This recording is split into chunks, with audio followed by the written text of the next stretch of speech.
اور رمضان میں تو ویسے ہی بخشے بخشا جائیں گے. جمعے کو مر گئے تو بخش گئے, رمضان میں مر گئے تو پھر تو بخشش پہ مہر لگ گئی. اور اگر رمضان میں 27ویں رات کو مر گئے تو بے شک چرس پی کے مرے ہوں پھر بھی کہاں جائیں گے؟ جنت میں جائیں گے. گانا گا کے مرے ہوں یا چرس پی کے مرے ہوں یا کسی کی جیب کاٹتے ہوئے مر گئے, جانا سیدھا کہاں ہے؟ جنت میں.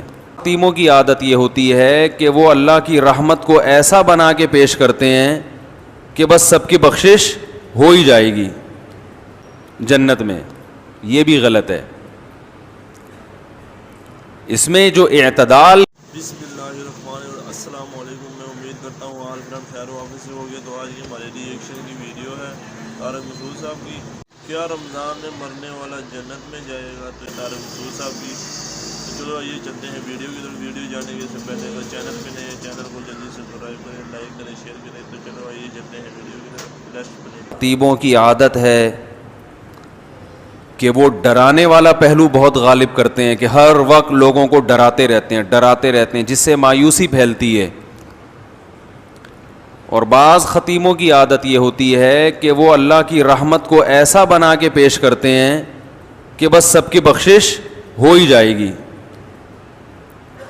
اور رمضان میں تو ویسے ہی بخشے بخشا جائیں گے. جمعے کو مر گئے تو بخش گئے, رمضان میں مر گئے تو پھر تو بخشش پہ مہر لگ گئی. اور اگر رمضان میں 27ویں رات کو مر گئے تو بے شک چرس پی کے مرے ہوں پھر بھی کہاں جائیں گے؟ جنت میں جائیں گے. گانا گا کے مرے ہوں یا چرس پی کے مرے ہوں یا کسی کی جیب کاٹتے ہوئے مر گئے, جانا سیدھا کہاں ہے؟ جنت میں. یہ بھی غلط ہے. اس میں جو اعتدال کی بات ہے وہ وہی بات ہے جو اللہ نے بتائی ہے. قل لعبادی, اے نبی میرے بندوں سے کہہ دیجئے, انی انا الغفور الرحیم, کہ میں غفور بھی ہوں اور رحیم بھی. وَأَنَّ عَذَابِي, لیکن یہ بھی بتا دیں کہ میرا جو عذاب ہے هُوَ الْعَذَابُ الْأَلِيمُ, وہ دردناک عذاب ہے. اس میں اللہ نے ہمیں بتا دیا کہ اللہ کے بارے میں تمہارا کیا کانسیپٹ ہونا چاہیے, یہ اللہ نے خود بتا دیا. اس میں اللہ نے اپنا انٹروڈکشن کروایا, ان 3 طبقوں کو غلط قرار دے دیا. اس میں اللہ نے وہ طبقے جو ہر وقت اللہ کی رحمت ہی کو بیان کرتے ہیں اور لوگوں کو یعنی بے خوف کر دیتے ہیں کہ بس سب کی مغفرت ہونی ہے, رمضان میں مر گئے چرس پی کے مر جاؤ, کچھ بھی کر کے مر جاؤ, یتیم کا مال کھا لو, بہنے کی وراثت دبا کے بیٹھے ہوئے ہو, حج پہ کر جاؤ گے سب معاف ہو جائے گا, اور جناب مہر کھا گئے اور جناب وہ ابا سے بھی تمیز سے بات نہیں کر رہا, اماں سے بھی تمیز سے گانے بھی گا رہے ہیں اور پتہ نہیں کیا کیا ہو رہا ہے. بس اللہ بڑا غفور رحیم ہے, یہ تسبیح پڑھ لو وہ تسبیح پڑھ لو اور اللہ تو معاف کر دے گا, سب کچھ معاف کر دے گا, بس حقوق العباد معاف نہیں کرے گا. بعض لوگوں نے یہ کہا کہ کیوں بھائی حقوق العباد, حقوق اللہ بھی اللہ نے کہا کہ میں معاف نہیں کروں گا جب تک پکی توبہ نہیں ہوگی اور آئندہ نہ کرنے کا عزم نہیں ہوگا. ہاں حقوق العباد میں یہ ہے کہ صرف اللہ سے توبہ ضروری نہیں ہے, مخلوق سے معافی بھی ضروری, لیکن دونوں کا مسئلہ برابر ہے. حقوق اللہ بھی معاف نہیں ہوتے جب تک پکی توبہ نہ ہو.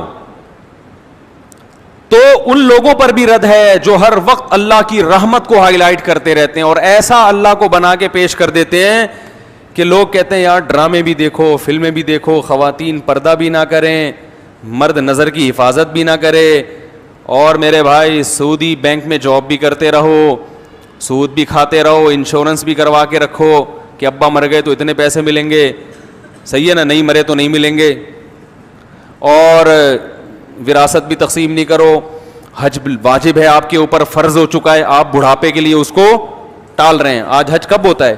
سارے کاموں سے فارغ ہو کر اب کرنے دھرنے کے لیے کوئی کام بچا ہی نہیں ہے, پیسے پڑے ہوئے ہیں تو چلو اب حج کر کے آ جاؤ.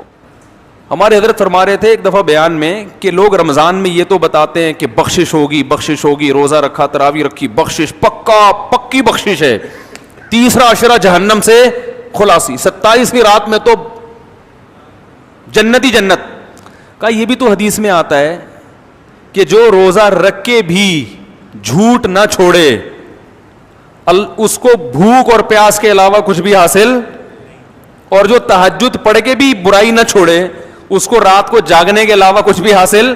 یہ بھی تو حدیثیں ہیں. تو ایک طرف اللہ کی رحمت میں اتنا غلو کرایا جاتا ہے کہ لوگ گناہوں پہ جری ہونے لگتے ہیں، یار سب حلال ہے، سب کرتے رہو، بس یہ کر لیں گے، یوں کر لیں گے، ایک مسجد کے ڈبے میں چندہ ڈال دیں گے 5 روپے، اور وائپر والے کو 5 روپے پکڑا دیں گے، شیشہ بھی صاف ہو جائے گا اور صدقہ بھی ہو جائے گا، عیدی سینٹر میں ایک بکرا دے دیں گے. اور یہ بھی جب دیتے ہیں جب اپنا کوئی مریض بیمار ہوتا ہے. اور دوسری طرف غلو کیا ہے، بعض حضرات اتنا ڈراتے ہیں کہ 4 آدمیوں کے علاوہ کوئی جنت میں، وہ 4 مشہور شخصیات سب جانتے ہی ہیں، ان میں 2 پاکستان میں ہیں، ایک سعودی عرب میں ہے، اور ایک مجھے بھی ذہن میں نہیں آ رہی، لیکن وہی جنت میں جائیں گے. انہوں نے ایسا دین کو بنا کے پیش کیا ہے کہ یہ سارے مولوی جہنمی ہیں بھائی، یہ سارے فرقہ پرست اور ان مولویوں کے پیچھے چلنے والے بھی سارے جہنمی، اور جناب جو اچھے اعمال ہیں وہ بھی قبول.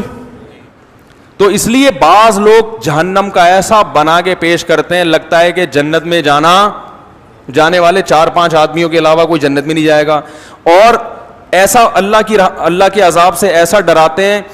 یعنی جہاں شریعت نے گنجائشیں رکھی ہیں اس کو بھی اتنا سخت بنا. ایک صاحب جماعت کی اہمیت پہ بیان کر رہے تھے کہ جماعت کی نماز اتنی ضروری ہے، اگر نہیں پڑھی جماعت سے تو یہ ہو جائے گا، اور اگر تم، بس کیا بتاؤں میں نے کہا یار انہوں نے، جماعت کی بڑی اہمیت ہے اسلام میں، لیکن حضرات فقہا نے قرآن و سنت ہی کی روشنی میں کچھ آزار بیان کیے کہ بھئی یہ عذر ہے تو جماعت سے نماز چھوڑ سکتے. میں نے کہا یہ اتنا سخت بنا کے انہوں نے پیش کر دیا کہ اب جماعت سے نماز پڑھنا لوگوں کے لیے آسان نہیں بلکہ مشکل. لوگ کہیں گے یار یہ تو ہمارے بس میں ہے ہی نہیں.